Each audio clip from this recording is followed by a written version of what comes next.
Hi Dr. Nelson, I am fine. Tell me a bit about omega-3.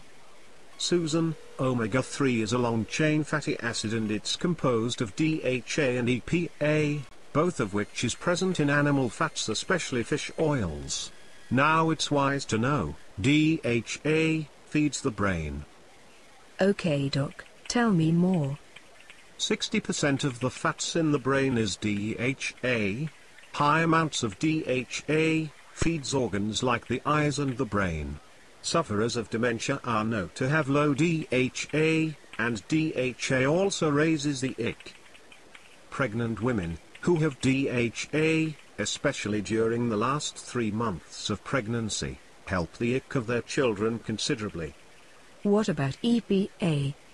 EPA, on the other hand, feeds the heart and acts as a procurer in the production of prostaglandin, which is needed for cell-to-cell communication. EPA is also an anti-inflammatory. Yes? Tell me more. It helps the painful joints in arthritis and skin disorders. Thank you Dr. Nelson for those words of wisdom.